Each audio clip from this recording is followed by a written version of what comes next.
na yemi bragenum dia na eko. Okay, boss. Me da say now on say sisi a o kan say me say anshas here free agropama no so. Na support bi na di kan ye say na yes sir. Concerning that issue na o kan ye no. Audio no. Wadaroma we dey mean say what to na so. Abranti na kasa. Your production we na kasa. In fact, o say wonu no pa. One no say or this answer no dey ebe to dwa or that platform no so. But what kind is nka ono aso mo record no ono asam patch. O yes nka yem friend crowd but yes emrebe ma. Mo friend no. Okay. Mo friend is here. Okay, boss. Mo friend is here. Mo friend fan. But so no I no kwese ono agitum so ono an kan ye wanu ne ho ene sane ma because sane ma we so ya. Say Ghana say dem born no see ko no say the name is ko no. Police timi ban name what you say? Enti so no agitum said oye no entwa ye dia na che se ade a ono so no ahu die obeye okay yemfa eno ensio masa ma mo no hwe na mo nye mayi no na mo totom nema okay enti omunya na mo mfa nemre na yentie be wa mo sekoro fo no bebre ebi mo kura ka se nkomo nkoste yeah ye course kura kokoro camp ebi mo kire se in fact omonko se sadia nkomo nkoste okay omo fra bante na mame yeah okay na osuana utimi say wire down pa sun de won sun ba na o mekire de ntia na o yesa how they can be sa kofa enema bibraba because anema de yen so side bi okay boss okay enti eno de eternity no yen saka na ye ne ba be wram and of course other league matches nso e baso na eno aba ko itimi to dwa Mediama Sporting Club Vision FC e shomo kam yen sam mo timo eye baako e wo ho no mo enti Mediama enso guso mo edin koni mo no Kingsley Brainy Bogo and afi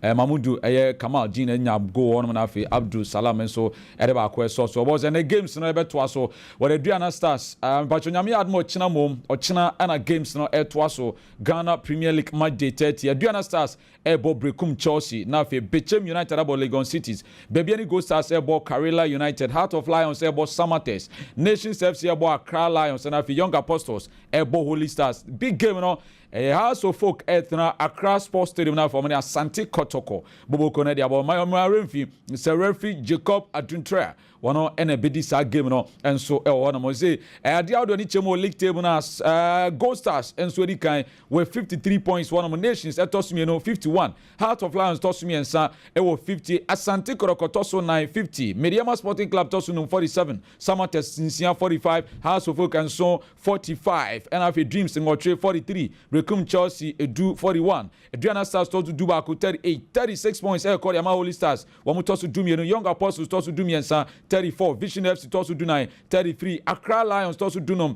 32 Karela United to do 29 NFL Legon Cities to do so 25 points one mtiano dia league table no sem no and idea to dwa on no na yemra nyame adma name coaches no so press conferences in bia yensa seven free Bashir Hayford on Samates and ebo ogiri say game no ebe tough nenso o arishemu so mbetimi arene that game no Bashir Hayford we have been prepared for the matches and so we are left with 5 matches and so we are prepared for all the matches left but this one we are going to undo and then play our last but one home match so it's going to be very tough but we are going to manage and make sure we get our maximum point from Pando.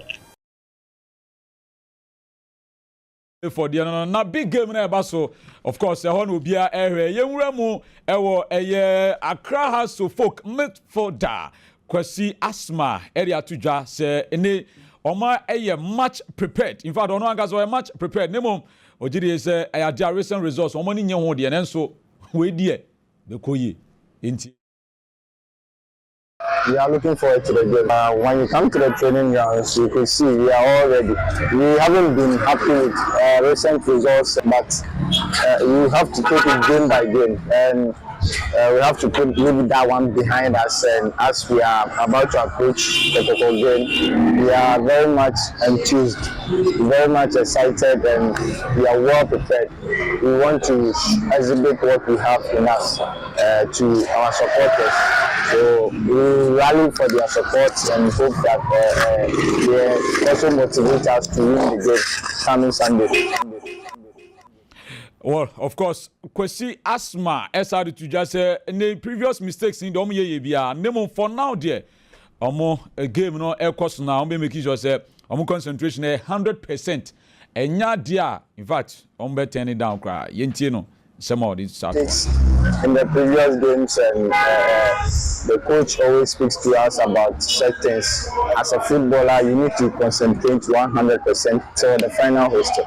So from our experiences, we are already learning, and we want to take advantage of what the coach has been telling us. For the concentration, it will be there, and we are very much confident that we are going to get something better from the match coming on Sunday. Kwesi Asma so area to Jayanko Asante Kotoko head coach Karim Zito chiri say ne game no very difficult. Yentin sama Karim Zito's di tuja. They are not a bad side, but sometimes a little bit of luck eluded them when they play. So I think it will be a difficult game because Hearts and Kotoko, as usual, is not like other clubs. When they see Hearts and Kotoko, you mean in Spain, Real Madrid, and then Barcelona. You know how the intensity, the zeal, the urgency to play, and then so forth. So against Kotoko on Sunday will not be an easy game for both clubs. Now, Karim Zito pressure. Also, Yentie Karim Zito. A lot of pressure, and that will make it more. The pressure will be more when you compare what you just told me, and they knowing very well that they've lost some time against Kotoko. I think they will double up their effort and then coming into this game. So the only thing we have to put in mind is, despite that the result favors us in the 4 matches, we still have to stay focused, good attitude towards our objective, so that we get a result. That is how we are going to go into the league. Coaching has a lot of pressure, and that Coach Ajumandi pressure. And so Ewomu Yanko Asante Kotoko training grounds, of course, Enra came a boss. Richard Ofori board Ajiman King Zuba ko PM na promises ni dia nyasem kitokra Enra o ma Asante Kotoko team ni nyina $1,000 na mo enu achi na wasa ka chom se nyame ya adom na so mo konkran ekofa 3 points na contingent na ekoye ni nyina obi a oba ya pe mo fa team ni nyina mra no ho 1,000 Ghana cedis. King Zuba aba be ka chom se Kumasi nyina tamachi Asante man nyina tamachi enkunim de we ehia ya sim bibia entimonko na monko jinkunim na monfa mra na mo memfa mano saa emaka contingent na ekọ enkan akọ bobo no se nipa ne 30 se nipa ne 20 eye 40 a mudi win ni ba minisika de about contingent obi o kan obi a mema 1,000 cedis obi a nipa ba ko bia. Indeed, apart from the empenyifo eyama mu nyina no se win ni bankwa dia adwada anopa mu nyina mu fa team no make me office ho na mu magi nisika be baba be ka chere mu se Kumasi nyina tamachi Asante man nyina tamachi no makwa ko 1,000 na ejina ya aduma na monko na pinkran so jire se House of Oak emfa sika no get fees no House of Oak mo de amomfa na mo 3 points ne de e Asante Kotoko boboko ne de yintin sema na pinkra enso de tuja. You all know the task ahead of us. We've taken it as exactly. It's our final match. Although it's a league match, the only thing at stake is the 3 points. But it's something, it's worth taking the bragging rights We've defeated them 4 times. This is going to be the 5th time. And they are also saying they're not going to allow it. That is aside the 3 points. Kotoko has a match there, and your form. And your BBA. Yes, we are fan serious. Almost one fan serious. Yeah, there's 3 points in the here. Almost for the umbe Fabia. Get few umbeje. Almost just cano. Yeah, there are 3 points in here, babeche. Yeah, there are 3 points, no. And yeba and swaba beje. Na boss. Memo was here, but Subium. Na what did you say? Communicate. Abrantia about Aflu. Live wire. Live wire. Okay. Allo. Live wire. Okay, Sabrantia no. Yeah. Minyanentia say Enra Yesoko can send be. But I know WhatsApp so na WhatsApp groups no mutiti sa o mon komo no. Yeah. But Kotoko phone bia kofa babontia de o mo kananya group. Ama Kotoko phone de ni braba mu ye pa. Ensense bi o kan no na akoye sebi second wo. Na second. Me wo bi second. Yeah. Ensem no me pese me bonwo radio so ni TV so. But akura na nkasa yenua no ewo lie so ha ma me say menya na me misa no ba akomie no bi say hello okay say omunya na etomia na yedi abana ya hwene de ni yenti ne nsem no mo se korofo na fa ne serious pa because anope aye course omo nko stadium yaye course akọ supporters ebi mo ka se omo nko stadium na ema hydro no se me ka se me ba enye na nsenya na second twe ya ade poli call ya hunsem kra yenya nyeden enkan wi enti seminya na kamani bajimu ye pa na ono ankasa gine ho komo na ye hu sire sitie enti mo amunya na signal bi ene enti mo amunya na modena enso adina ba nti to aso mame okay ye beto aso e free ho no mo na de tia ni say yenko national issue ba ku pebi na fe AFCON under 20 no enso e koso e wo ye Egypt na enra Ghana e boy ye game no ye ni DR Congo na e boy ye game ne ba na we na e ye 1-1 Aziz Musibao wono ene ete Canada ma ye Ghana boboko no e wono mo Abdullah Sulemana enenya man of the match intia no highlight no and our DR Congo first goal no ene header eno mu enya edi wuram wo no na Ghana enso ebomodia ete kano e wo no enti eno eye de tie enso eno no boss se obenya no ha okay ma me misano hello Ken what to say Udin the same hello Udin you saying Udin allo life wire Udin pa the same me dimpa mma ba ka tumu Udin the same Kwame Basari and it for allo life wire Mickey school days nti wa de uye eye Netnam platform so apa Obibia to including Ghana Football Association, Mothers and Protocol supporters, and has for fraternity in argument that you over that platform so argument and also and like you whom Akuma and we are sorry pass making that letter part bad comments no the Obibia to say Mupana Bonnie terminal.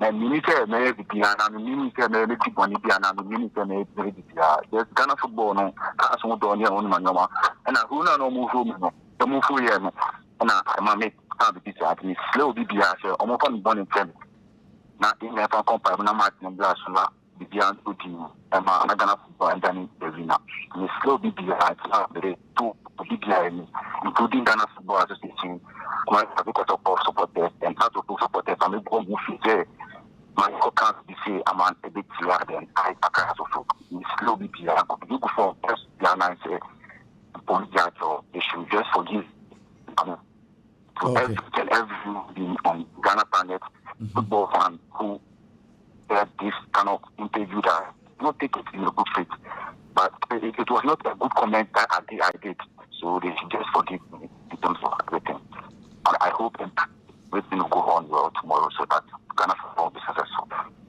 Okay. O support to Hasache. O support to Hasache. The support has no, I think I'm over 12 years.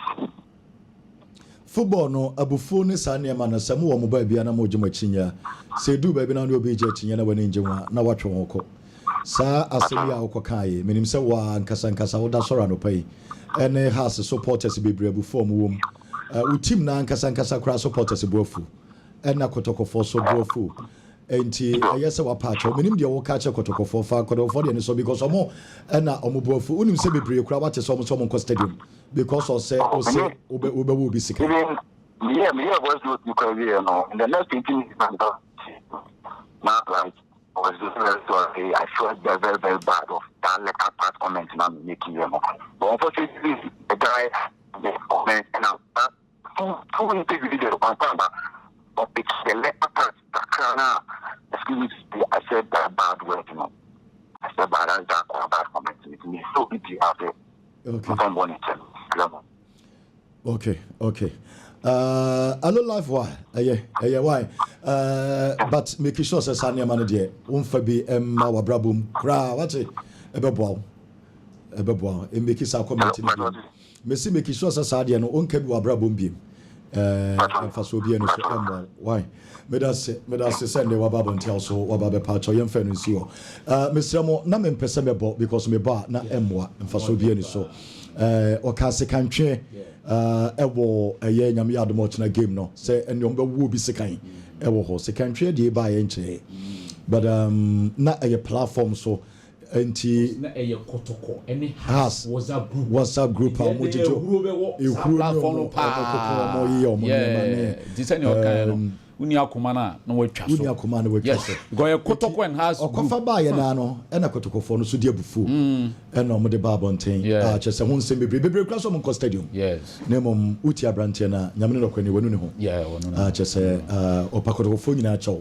tikoro supporters mo fanche no mo fanche no minim so chese security no e be ye tight security be ye tight minim se police for e be ye adwuma pa anti wa obekọ stadium bia no betimi akọ stadium in so is safe Ghana police for beba mo ho ban nipa dom police for bebre and the beba stadium ochira enti ene ye de na branch no so na baba ntia waba abepa cho no enti for stories ne bra na ye medi enkom boss de tia ni se mamenko asante koroko aso ye we de eno anwumre na ye nya ne ntie asante koroko release checks e de ama coaches na omopam wo mo no nti say the bibia de including Prosper Kotoko epelak including Prosper bisa question me masa ko fa semba enya me na o fa semba eze me kire ma adwen me de mitimi kire ma adwen nti ade achi a o mbebo ball na ogumu amurimu na tifie ne ba ko de fa ne sai ba ko na goalkeeper sai de fa najao omamuna sa o makoma mu nyina na o mriska no mo no anajo ko for minias Oma mini has. One time about your scan. Oma mini has. Ask for some. Okay, Yanko. Some Miss Betchamadin. Oh, so say a story, Mudia. Others say story, they said, oh, yeah, it's a room. They said, I'm more power. I'm a representative of live commentary. Or the and so ever bremo. Elders a mumre na ye medim komo kakra. Asante Kotoko and a house of folk. Ye besre.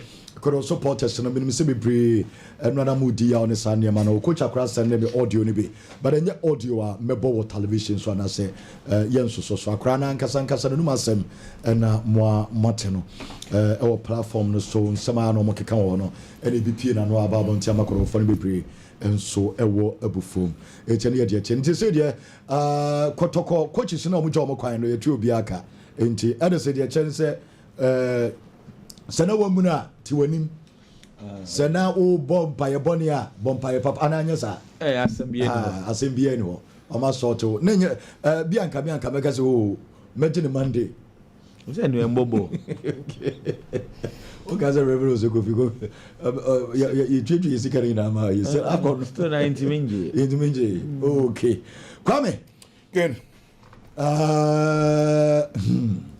mete aye KMA boss or see what China. I am Monday. Kotoko koba no more way near. Say players in year 20, or year 30, or year 40. Omon form umra, a came in omon form umra. But trying. Came in the office. Say nipa 40 cromon form umra. Ubia 1,000 Ghana. Zuba. And 1,500. Zuba buy and check. Okay, I'll buy and check. Okay, I say maybe appear stadium we come on south so more opposition. Buy and check. Buy and check. So I'm going to put 35 for Grana. 35,000. Mostly the obey say a or more beko camp. Say you be an ever. Never say 30,000. They put 25 or 25,000. Pacho on one sika no de on one sika no de mom on we yin sika de ache et se bia ye ti hai metumi aka se obi a others YouTube sika beba Monday et Kotoko players no omo ba de oye o shego ne de oye assist no omra what you say and ye others in sika no de den enye adwuma sika ono an de sika de chom to be promise 10,000 or 5,000 and so we should go 2,000 and so dey me kwa kwese chairman so lechi oh but say ayi honorable can will be 1,000 it is obi should go so bet make say the obi should go ni the o assist no remember 1,000 2,000 me enko yi kwame chain safo ba ko nane na enko ton ba ko me enfanye so dey can me say any flat rate of 50,000 won say came boss dey. So, but I for the 50 nipa 50 kwa contingent 50 kwa but all the flat rate 50,000 you in there say me ohone dey me many honorable Zulu aso ya adwen say omo beko no at least 1,000 dey obi am fam to no kakra so omo winning bonus no say we say omo we near 1,000 no 1,500 no the 1,000 account omo we near na you 2,500 so na nya bad kra and other so omo benya bi we came boss no nko ade ye nko for promise you Zuba and say ya jatu mo ba enchesa nti honorable yi 30,000 but na Ederson say ka flat rate 50,000 more we near but can you bad amwakoin no so we to pressure ma amwakoin no amwakoin so mbe yi bibia na ono so minister so menim de na minister Kotoko na was Kotoko no be Kotoko Kotoko matches pa on na say dey say hwɛ dey obehwɛ no be Kotoko no be minister wa hard yes how twumuta obey no like no problem KMA any minister e wa Shanti region is an man AMA ne ya omo ye bi ma hasede yenti pressure ho me bisa question ebi o hosa first na na omo ye bi because we mu de omo ye ma Kotoko e interest na ye so omo nyina de omo ho agye den aye football no mon cobra mo koba say at least others kakra de omo nya ma omo bia na ye say omo de omo ho ye den e che say omo kwa Africa omo support omo normally minister normally Kotoko has to focus ko Africa and as Black Stars crab but we say omo involve omo pa ye to tickets ye say it is good on the part of Ashanti region I think say we town sa Accra well so mo ye has say be has be bo game be say na bia MA boss and bia but I have to focus so how connected now mo here with those people because na behind the scenes in come and san about bontin you because bia na okra no has no kra no ne omo matso omo ho kra exactly to omo check here also why because normally ya mo din komo we chiransa but Zuba ne KMA boss ne minister we dey me nya se me sere omo Kumasi yesum dodo Kumasi yesum de mo ye no me boma baso de mo ye nyina mo ba ye nche ebobo game bia ye wo de oye favorites e wo game nim going into Nyame Adom Echina Super Clash no Kotoko na ye favorite Kotoko and ye favorite in the sense say and saying Oche has be or dominate has de omabo abo ato ni nyina no 4 ni nyina onya the good results ahead of Accra House of Ana league na ye bono obi agi to mu say Kotoko e de bi ye saying has so the general performance of Kotoko e better than has so going into the game Kotoko and ye favor because of dominating has recently and a league you know or ye better e say Accra House of pressure e wo two coaches in so coach Watara pressure one so obefa House of Football buku no ken games our ball our Ghana Premier League 45 games and a coach Watara abo with House of Folk Ghana Premier League we winning 18 I draw 12 lose 15 so the 46 game for House of Folk Ghana Premier League in House of Folk coach Watara about 45 games matches our Ghana Premier League since Obaye 45 yeah what winning saying 18 what lose you saying 15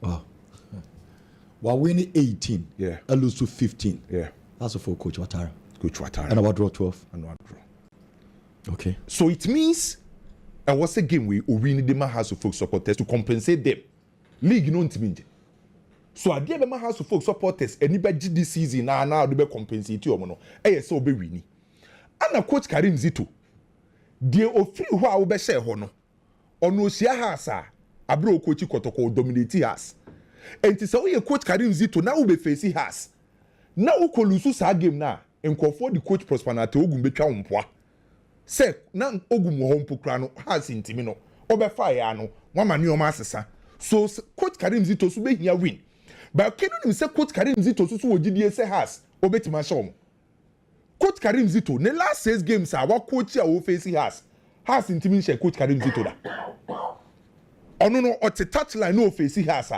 ne last 6 games we share has wabo draw 5 every ni 1 has intimi share coach Karim Zito nansen ento no so wo gidie se o good record going against Accra House of Folk problem ba ko mu wo this season league nim no omu fie home matches no enkoyi se ofa Ghana Premier League na ofa clubs o mo compete a omo pick fewer number of points e fie di odi kan nso atreman ya we free league nim Karela Legon Cities na ba Accra House of Folk e home performance no enye the best so say House of Folk e bo fie a untimi mfa won sense ubo nka se House of Folk e ba be win this game no ana Kumasi Asante Kwadoko na okwa we no na initially na we performance ni ye by kenu nim say Kumasi Asante Kwadoko last 7 games wa we untimi nkoshe obia so na nsen Kotoko kwa we a untimi nya results no ope no enti ma Kotoko so kwa we a untimi guarantee say Kotoko eko wini and ma game ni a very interesting game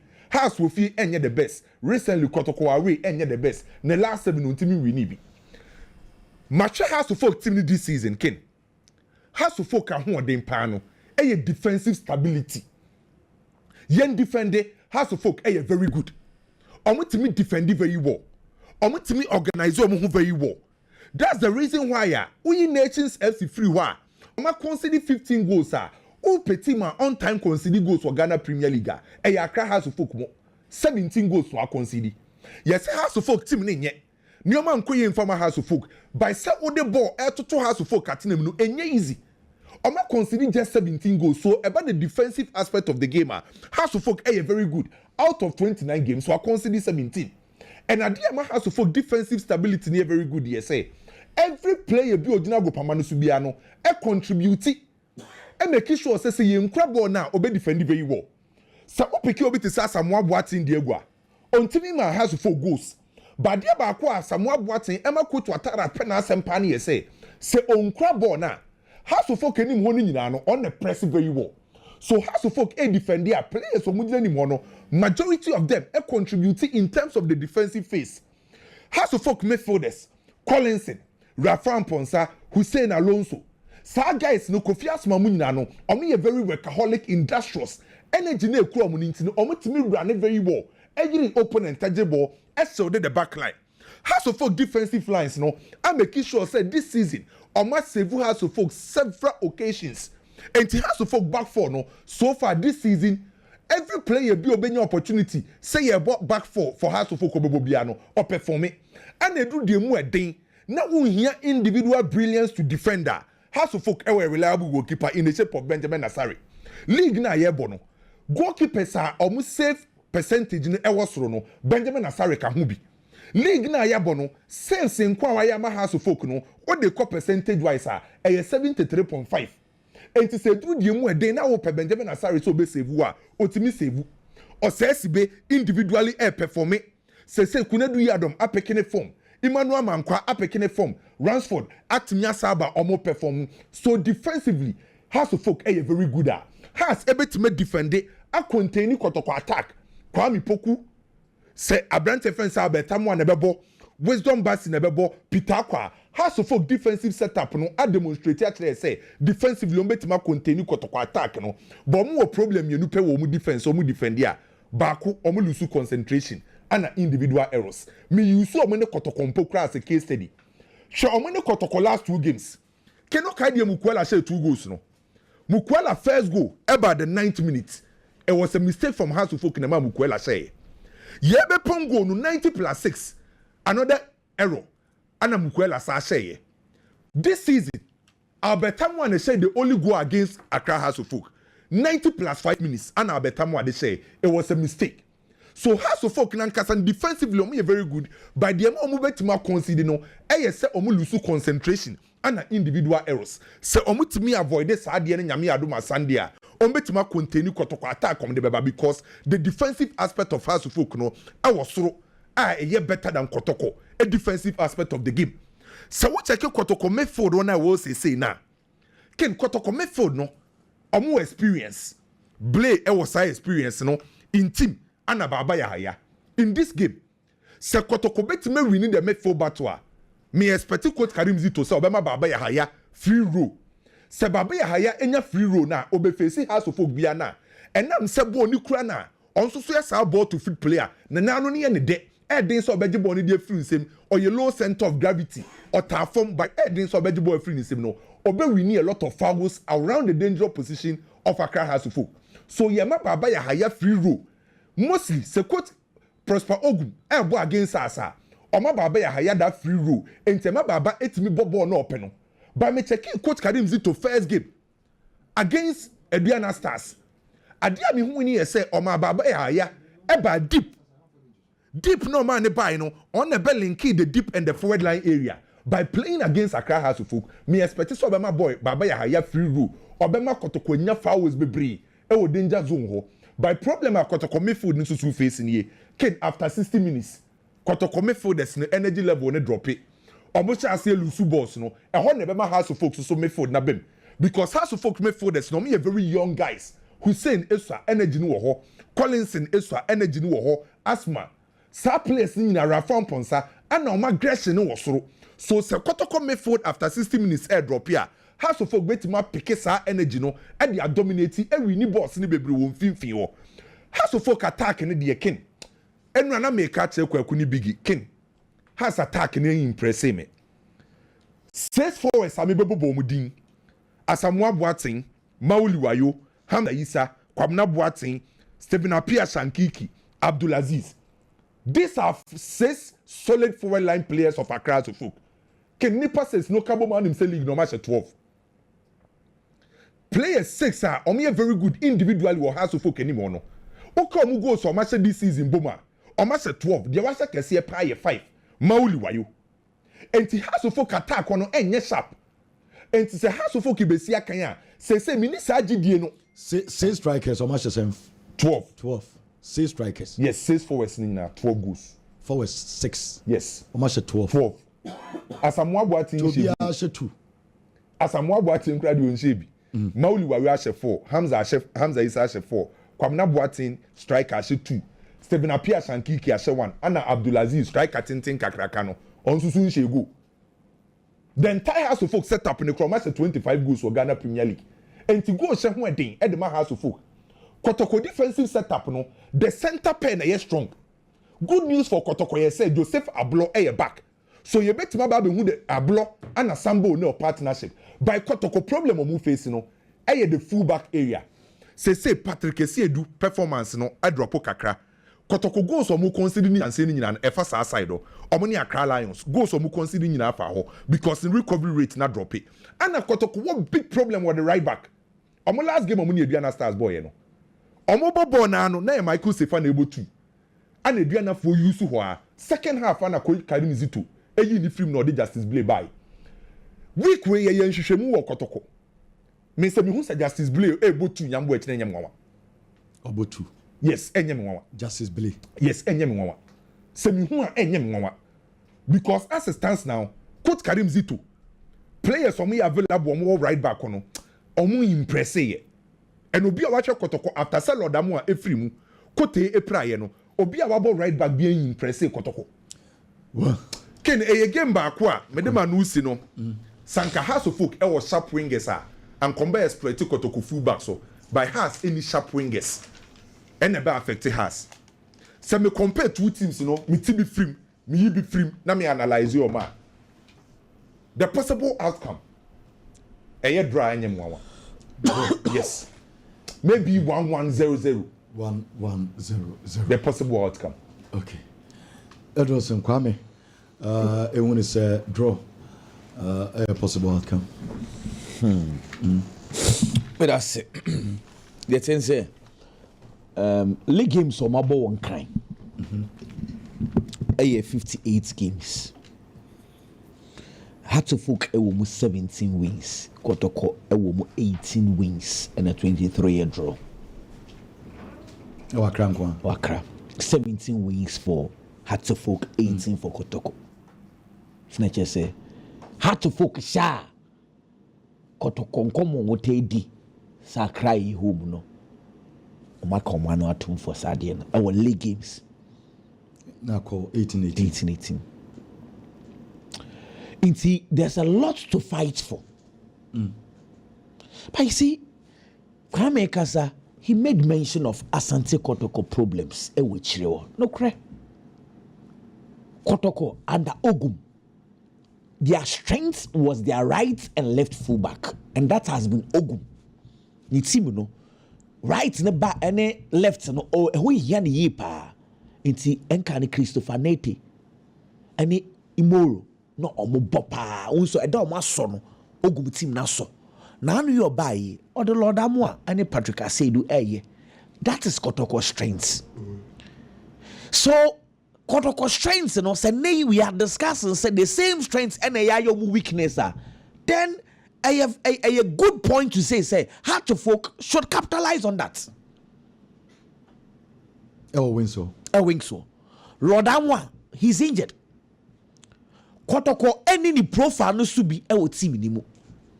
Janena sifa kakra bebo na chese omu chopo omu rotate e ho saa kote kra de na no epra so nye okay inti right one omu ni stable right back e bia ne say Justice Blay e no mo dwendwen ho left one I say do ball but performance nti say enkane. So the next question you ask yourself say okay, if that is the pointer, Hatterfolk wingers are they going to capitalize on that? Truth. Hatterfolk. Either they are not using wings or quiet on fast ball. And almost also need natural wingers or jibbo taking on fullbacks. Only fast wingers. Nibi. Man, Hatterfolk ni say wingers I know say why your money don't see me ball from the wings, but say natural winger can say my jibbo. With the ball air attacking fullback. They don't have. And Hatterfolk struggles to score goals. So Hatterfolk who take it table, now Hatterfolk 29 games, almost 25 goals, because they don't even average 1 goal per game. But that is not the reality. The reality is that 25 goals now Hatterfolk, it includes in Satraman game na they show man I 3 goals, Nti we start training we free my be 22. 22. Nti Swatraman ni ho no has enya 3 goals. Abeka omo goals. Anyom omo nse. Omo enka ho na ye dia mo. Nti goals pa nka omo 22. Exactly, they are not scoring goals. In how many matches? In say we Swatraman dey free my 28. Nti ever say 22 goals in 28 games. Yes, goals number. Emma in 14 games this season Hatterfolk in Fabu on to net. Games Makumako 14 1 2 3 so I could have to folk best go derby 14 times.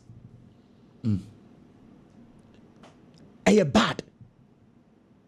Me I've always been complaining about Kotoko crack the end crown. Me happy because 29 games 29 goals there. 1 goal per game. Also average a goal per game. And yo, but has the end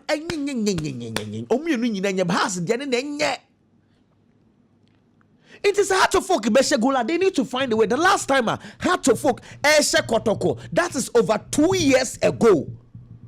You tried 2 years ago. It was in 5th of March 2023. You tried 2 years ago. That is over 760 days ago. I check. How? Caliber man kwa go be no. Okay. How to focus on not scoring goals. If I am a coach, I need to find a way because striker man no problem. But how do I score goals? There are various ways of getting goals. Mawuli na yomo top scorer but on starting games in baby. Me say how to focus should use set pieces and take advantage of that. How to focus was center backs are. Oh, I'm telling you. Collinson called bomb defense midfield or height. It means she said team know about 4 to 5 players or height. You need to start utilizing it. Now, what do you have the mojina what was saying? On your sowa. So if the strikers are not getting the goals, I understand strikers in common they are not getting the goals, sir. Other ways no so swear. My complaining about set pieces someone use okay. How to fuck lucky midfielders somebody goes ever. Because strikers they are complaining sir, no problem. Now midfielders no so swear. What are they doing? Are they providing the numbers how to fuck needs? And only one of the major headaches since how to fuck problem throughout the season. And your center backs, and your defense, and your goalkeeper. But from the offensive half to the attacking 10, almost na there be a more fans radio so almost so na numbers yeah. But I'm expecting her to fuck to hurt Kotoko because clearly. Saying Kotoko bono opponents bi osia Kotoko biano or capitalize. Let me tell you something that say opponents in the year. Most times they say Kotoko 40% omo attack. They let Kotoko come. No say Kotoko lucky pace e wichiro kakra. Itu Kotoko processes omo enter to the attacking tether. Now once Kotoko loses possession, now omo the pace and the quick passing at Kotoko ichiri. It was a Kotoko defensive organization off the ball. A problem. Again, let me state this. Defensive organization on and off. So Kotoko kuta ball, they are very organized. But they lose the ball. No more call muchia. Very bad. I am yet to see Zito Nsano because I'm not going to put pressure on him a lot. But these are negatives that Kotoko need to sort that one out. In any case, if I'm analyzing Asante Kotoko's game, Ken, I don't like to say Justice Blah as the right back. I'm not too comfortable. With that. I'm very restricting his strength in the baby. I feel because Collins is a very, very good player. When you say play, Collins in there, Sir Collins is making us 6. Collins is better Kotoko 10. Yeah. And I would want to see Baba here. Those dominance and all. Of course, Blaine Timenu. Which may intimidate. Yeah. The last game on mobile Kumase will Blaine pass. Okay, I said I say pass no on Ojiana. Say team na kwaji and Blaine a 10 year no boss how long pass I bet Ecofire. I understand. Maybe I want to see Blaine midfield or the calmness neighbor. So you know what can I say? Se Blay or more planners and common than a writer. I just got to call lucky left and right. Yeah. And one S and Kahas utilize. Then Has was our players now on bit me. I say, Jumano. I don't know, Mawuli, why you to me who preach from the left? He can, obey me, but to what extent? How effective will he be? In any case, okay, it's ever saying I had to folk our flying fullbacks beer. What you say? Attacking fullbacks are obeko bebre. Once and come so obe use that to hurt Asante. I know say if I'm Pedu okay fine, but left runs for the yes type no. Okay. That's fine. Ken me feel say send Kwame Sika and Mijina Webi. Oh sir. So me no start the video me catch you say I see more of a drunk game will be. I think say two teams and Misusu said two teams will be very cautious. Zito Mpeso be lusu onimso nya drawer or you okay. Into be cautious in his approach. I'm also seeing how to for coach or imagine some be lusu what was so a bio. And the side let me also be cautious. So you're not attacking football. Well, the coaches should surprise us because we are going to watch attacking game. If they do, win because me who mistakes. No problem. Me who mistakes, individual errors, mistake errors na akofa samaba. Sana me who because more now obey wa just so be tactical. Them person be lose game no. Ken, the problem again, NSA. Sa individual errors no. Say allow players to play. I don't think about it any no. Yeah. Say they got a corner hands na ade atu asibe no. Ebema play BH in a park no so. Nobody is going to take risk. But some feel free. Exactly. If they don't take the risk, we are not going to enjoy the game. It's allow the players. Okay. Please, my footballers, if you don't make mistake, you will not get better. When you're a better player, this are your mistakes. You fence you about not big this game. Games in we need your tire back community and such. They can say when you're there, simple pass name but tinko. One way about no crowd you be member. SCB or that's so born a ball, Obienku. But SCB they are fantastic. Exactly, or that's so born a ball. Even before I give no man of the match. Exactly. Ultimate man of the match. Ultimate mistake accepted. Ultimate poor, say mistake. Unacceptable. But Isibedian, he was good. And he made so that's why I'm saying let's allow the players to play their normal game. Biggie. Restrictions in the MP. Abubakar Watara. Every person will be keeping a Jumas they had to for coach. Watara Ebano, a lot of people believe to be a technical director. But to be honest, per the memehu in common with the any matete. Papa Neniji had to for coaching job in a hopa. You were asking that there were coaches that had to focus on Mudin Como. So Watara a technical director no be take over. At the end of the day, M materialize NC. Christopher Eni from Brekum Chelsea is a typical example. Nuruddin Amadou from Samatex is a typical example. A baby Asiano. Omunyina be free omajumo omuwom. Na Watara that's what was the head coach for Hartlepool. It's in any jam. Adia bako ma coach enjoy asumdwe de ye adwuma say onje trophy mpo a big matches. Big matches. And oko Italy a concern say o asumdwe o de ye AC Milan adwuma just because we making sure say so obi e be na Inter Milan team ne nko ade enya de obeti ase ama Inter Milan ahye da into wanya na sumdwe a o de ye na adwuma because or we need the big matches edema eyeboboku no and Abubakar Watara would want to do same. It's Abia has to focus with league ni mo niam nkonkan. Abia on G League no, Abia on GFA Cup no kre. But what me when the big matches against Asante Kotoko, ebema na sumdwe amana ye na adwuma. Into as a coach, there's a lot of pressure on him. Says our record na baba be da Asante Kotoko she had to focus to so sa no. And also making sure so be see sa de na no kwan. On the part of Karim Zito, there's another pressure. But it to the two forms of pressure. Pressure is in the normal pressure. Say back coach is what. No one should no necessary performing man team. Yes, I'll be able to see. And a pressure as in a positive pressure for Nuzito Nankasa to do something for himself. The first pressure is such that Kumasi Asante Kotoko Boko na Obaba Befano. The last 4 meetings only had to folk. Ebo Boko no. Ken had to folk in Timisha Kotoko. It is obey coach ma Asante Kotoko and found the time over. Supporters need to be maintaining that particular record and only than chain. The positive pressure is that Karim Zito as a coach and so I will say prove your point to everybody. On one guy social had to focus back on the record books because this season they will dream sexy. What they can have to focus you know Bako and in a draw Bako share has it's your dreams. What they can for 4 points they free have to focus in some. It's Karim Zito dear. I was some sound mind and found some pressure kakra or the year Juma and will be in Jajano based on this particular game because he's new to the Asante Kotoko team. I am going to be happy. Same me who Justice Blay as a right back for Asante Kotoko Ken.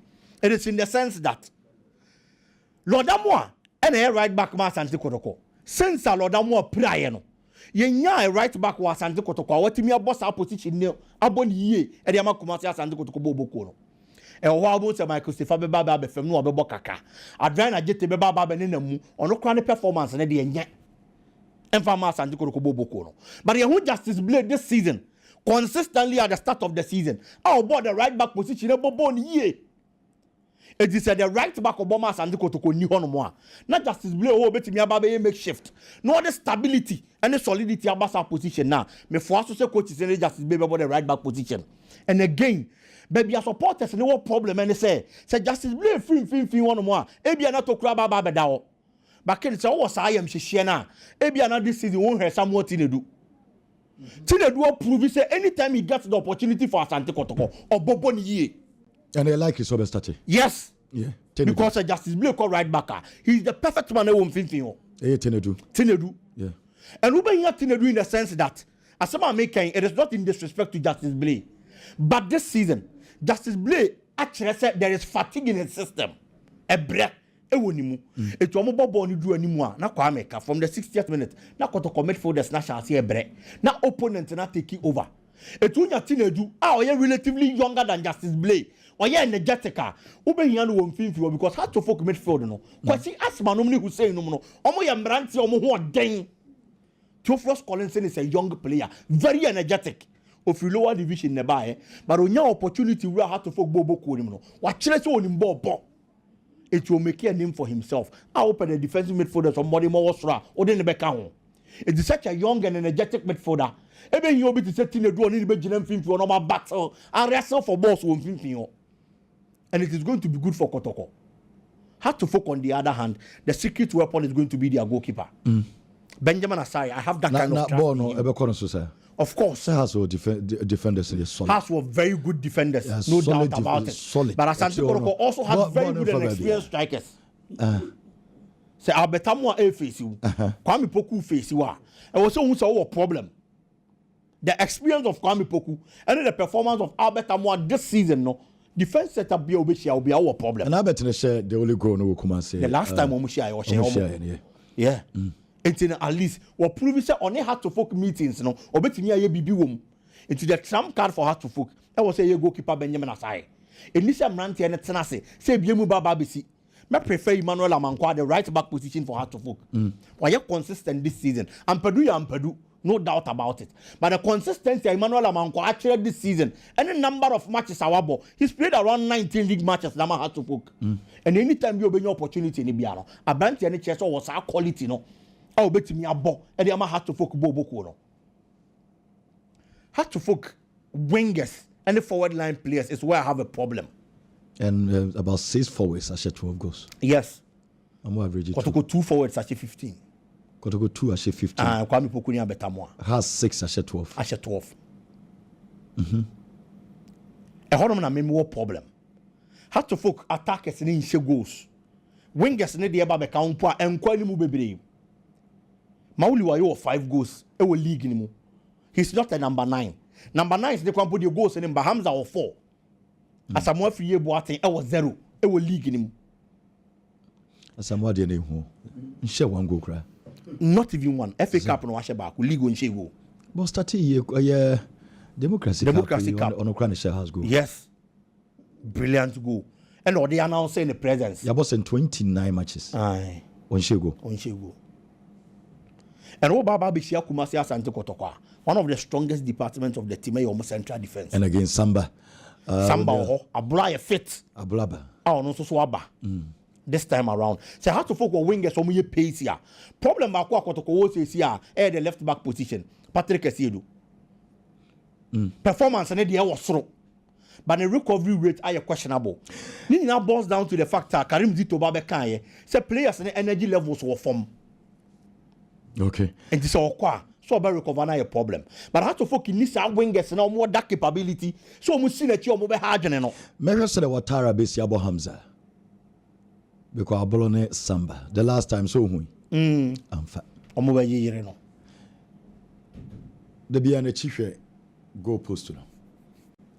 We are Saoma defenders, or tall defenders to say Samba ni Ablo. A ye easy heading. At the moment. A certain Bia Hamza, Ebenya Bobiano, na Ufisi, Kotoko defenders, old face defenders. But has a born entesa, the Bianachi, anyway defenders. In Tiababo, you know, Hamza now will be a name no Timimo. Why recently, even game the Baswad went to me more. Omu uniform cry. sɛ ɔmo ma ne bɔ ne saa biem a ɔmo bɛyi n'afiri mu sɛ ɔmo gye a na ɔmo abɔ ne long ɔmo bɛsi yɛ yi n'afiri mu onya bɔ ne bi mu. nti ne nyinaa boils down to the kind of style a coach Abubakar Watara. ɛne nyinaa bɛgyina wata menim sɛ obɛsi abɔ ɔmo mmienu obɛsi abɔ ɔmo. King sɛ ɔwɔ midfielders ti sɛ Hussein nom wɔ hɔ he's a quality ball progressor. nti ɛsɛ ɔmotumi pass ball no. Yes. But the point is sɛ strikers no so rane ɔmo rane kɔ channels anaasɛ dabi ɔmo rane kɔ baabi a central defenders no. Which is how to focus strikers no. I think say the positioning na yɛ central ɔmo fa baabi as yɛ fɛn saying central defenders no. Ti sɛ first round ɔmo ntumi mo bi. Eti ne nyinaa bɛgyina Watara so. Kwan yɛ ɔbɛfa because sɛ wɔntumi utilize Hamza yi a ɛbɛyɛ den de ama has. And can start now yɛka ho asɛm ne krampo no sɛ wobɔ saa ball no aside sɛ wo expose wo striker Hamza ne krampo no you are rendering your midfield useless because midfield no more quality ne kita ɔmo no sɛ ball ne da fam anaasɛ ball ne kɔdi ɔmo hɔ a ɔmo bɛtumi abɔ bi di aboa ha to folk but sɛ wobɛbɔ ball no afiri akyire ɛde atara mfimfini no na wo locate strikers na o midfield na nkasa wo man fa so ma ɔmo because already 2 and 3 no sɛ wingers na move bibra midfielders na jeba ɔmo options ne kakra bi. Yeah. Because left and right will be a movie. Ti ebeye say on be pass ball straight ama omo mo gina ni mo no. Samba ne abolo no mo ye to omo soso wadodo. What you say? Omo so omo we tinti untim ni omo nko 1-on-1 and fa ball ni nja omo. This what the ball face omo. Yeah. Enti ni nyina gina Watara so. Okay, Kroma ball no on boy no. Omo dominate House for 90 minutes. Our game no Kotoko and Shegwa. Nanka game na nye fair. Critique chances bebree. Eye star na Watara boy no. Entina Krofoni says edomo so sa. And the third down so a who attack and you have to be smart. My main for Champions League omo boy this week in example. Inter Milan ne Barcelona game no. I was talking about Lamine Yamal. Game ne started you know. When we say Inter for ne decide so remember the man to man marking because man is space e be harding. Into obeje ball ni bia no meka no. Or no as a young player also realize say the strength yes or beje ball no face defender no 1-on-1 because he's a good dribbler. To be space. Into on one kasa edwini hu say also open spaces. Eti be bia defenders ne wono na o tete free ho. Upper ground se be ye fertile. A obetimi age ball no dey face yomo. Enti the heart to focus attackers should also make sure. Say we mu ho den. E wo kwan bi so a. E wo say also so dwene outside the box. Now create chances any spaces at the man ho a. Obetimi dey face yomo no wa hete yomo. E be kwan. Looking at the dominance nature of Asante Kotoko in normal recent matches and the performance of Kotoko this season in the league compared to Heart to Folk, I think a double chance for Asante Kotoko. Double chance, win or draw. Or draw for Asante Kotoko. Okay.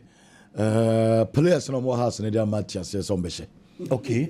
And the game na it has to win. Media the Oma kana me na ekobo ball no. Enye panyi bia na ball mama ne. Omo panyi mo ball no bi. What you say? Players na. Your fancy omo na mama sa fela no. And how? Na Kotoko fo anka bi. Me Kotoko bi anka sa. Kinse. Me Kotoko pele bi anem kom. O say ehame. Me bisa say dem report on media ba no. O me ba to dey bi ehame. Okay. Ehame. Me da say ene dey obi aka na make. But also bisa me say Kotoko players bi am frame. Sisi am no to obi am frame. So obi frame no ka say omo so be shade a. Me the announcement.